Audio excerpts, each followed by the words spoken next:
Uli na mi guys. Muraramig wala ning duty kanina. Alas 3 sa buntag tapos karon guys. Alas 4 na sa hapon. Hayagan nami. Hayag na kayo. Hayag na kayo.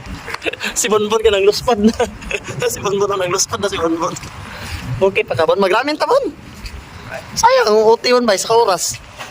Kami kayo mag-OT guys. Napasobra namin sa trabaho. Nagdili na po siya, hindi na rin siya nakakatuwa. Hindi na rin siya nakakatuwa na sobra yung nasa mga 12 hours ka na sa kumpanya, 13 hours. Nasa 13 hours ka na sa kumpanya. Parang hindi na rin siya nakakatuwa. Lakas ang hangin po dito sa airport, wala masyado building po.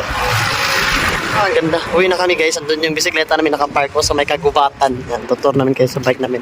Kasi wala na kasi kaming parking area. Yun ang mahirap dito sa airport, may bike ka. Kaso yung parking area naman, kahirapan.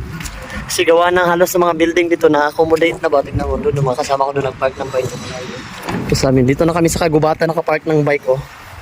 Dito. Pag siniswerte ka pa, matataihan pa ng ibon. Yan, nagsisiksikan yung mga bike natin dito. Ito yung top speed natin, Midori. Uli na dyan, uli na. Bye-bye. Bye-bye, Bon. Bon na nakamamachari si Bon Bon. Mamachari. Mama na, chari pa. Let's go guys, uli na higid ni guys.